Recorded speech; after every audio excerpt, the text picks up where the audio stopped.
Chapter 1. A voice that was human but sounded like a bull. Imagine being locked inside a cold metal animal. People are standing outside. A fire burns beneath you. First the metal begins to heat up. Then the air starts to thin. Then every breath begins to burn. You scream, but the people outside do not hear a human scream. What they hear is the roar of a bull. That is why the Brazen Bull was never seen as just an execution device. It was a machine that turned pain into performance. And that is exactly what made it one of the most horrifying punishments in human history. This was not just about dying. It was about slowly breaking apart, while your death was presented like a spectacle. But the most disturbing part is that this idea did not appear out of nowhere. Someone designed it. Someone sat down and thought about the most unforgettable way to kill a human being. And that is where the story becomes even darker. Chapter 2.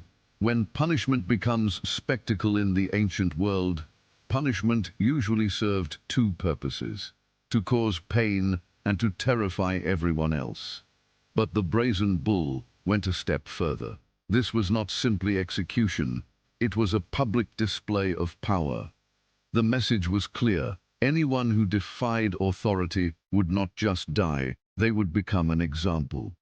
The very name of this device was enough to create horror in people's minds, because those watching were not seeing a burning man directly. They were looking at a bronze bull with a human being trapped inside it.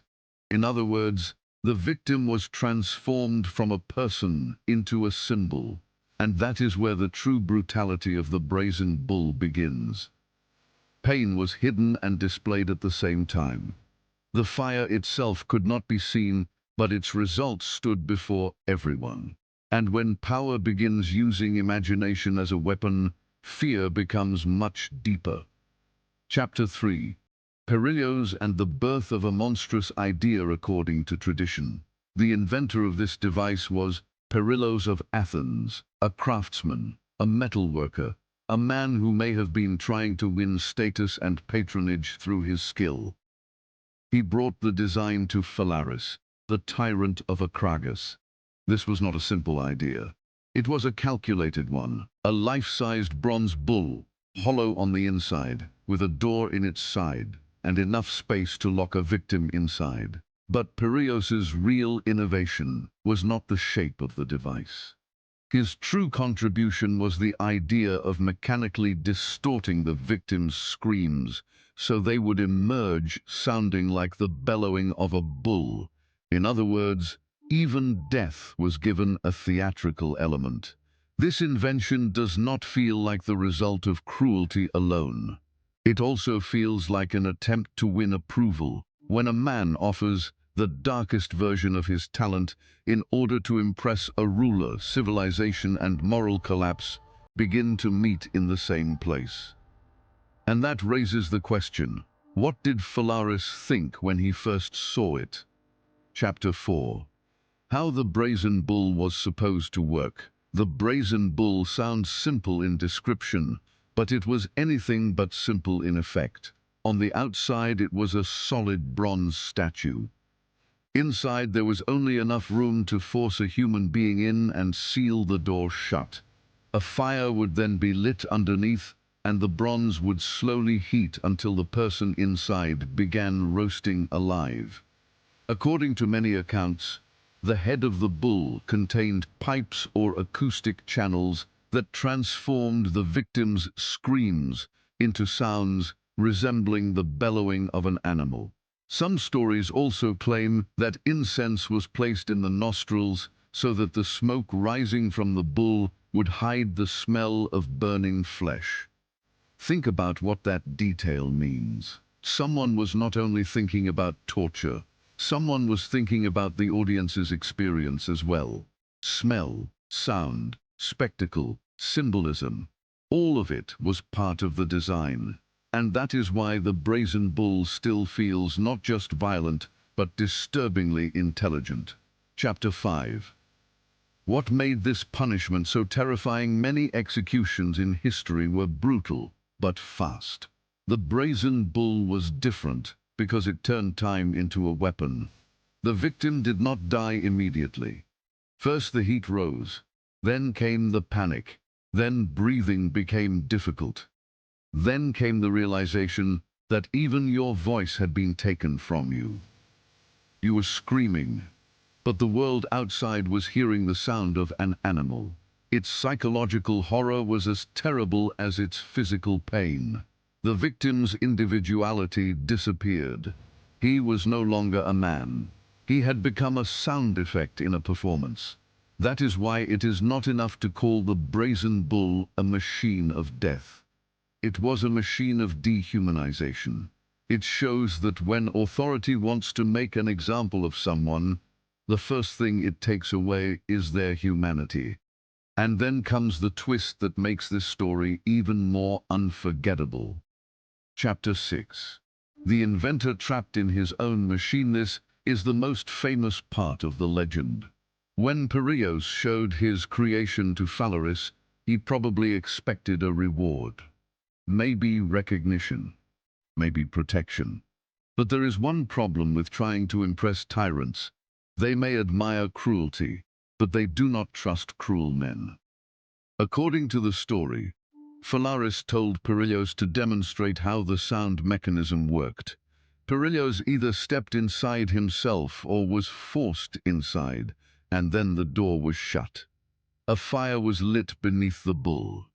For the first time, Phalaris heard exactly what this machine would sound like when a human being screamed inside it.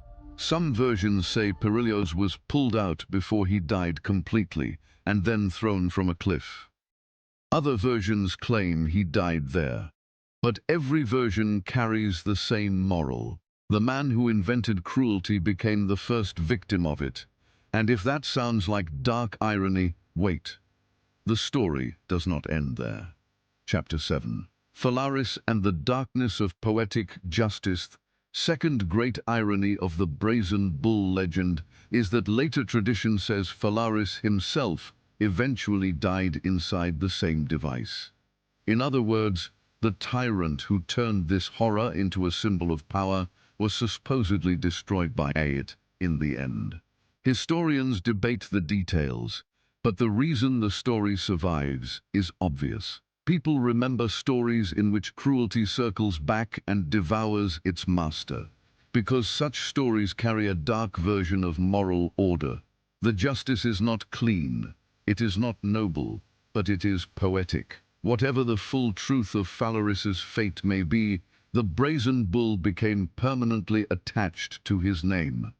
And that means history is sometimes kept alive less by facts than by symbols. The Brazen Bull had become a symbol of unchecked power, engineered sadism, and state terror. Chapter 8. Rome, Martyrs. And the spread of the legend. Later traditions also claimed that the Romans used the Brazen Bull, especially in stories involving Christian martyrs. Names such as Saint Eustace and Saint Antipas are often linked to the legend. But there is an important point here. The older and more dramatic a story becomes, the more likely it is to contain a mixture of fact and legend. So the right way to understand the Brazen Bull is not to treat every detail as unquestionable history. The better question is why people kept repeating this story for centuries. The answer is fear, public fear, sacred fear, political fear. If a ruler or a state could do something like this, how many people would dare stand against it? That is why, even if its actual use was limited, or even if parts of the story were exaggerated, its psychological power was enormous. And in many ways, it still is. Chapter 9. Why the Brazen Bull still disturbs us today. We look at the Brazen Bull and think of it as ancient barbarity. But what makes this story feel modern is its logic. A system that hides suffering while also justifying it. An authority that turns punishment into a message. A machine that distorts a human voice into something unrecognizable. None of that feels limited to the ancient world. That is why the Brazen Bull still disturbs us, because it reminds us that technology is not neutral. Craftsmanship is not neutral. Intelligence is not neutral. The real question is always what these things are being used for: protection or domination. And when skill is separated from morality, even sophistication can become a tool of horror.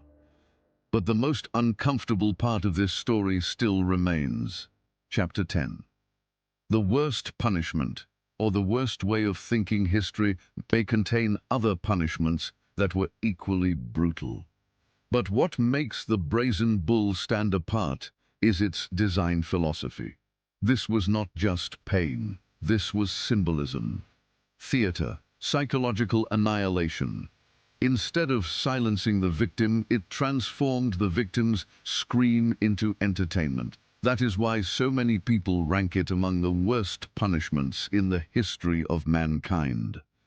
Maybe that is also because it forces us to confront a direct question. How far can human beings go when they use their creativity in its darkest form? The story of the Brazen Bull may be partly literal and partly legendary. Scholars can debate that, but its moral truth is much clearer.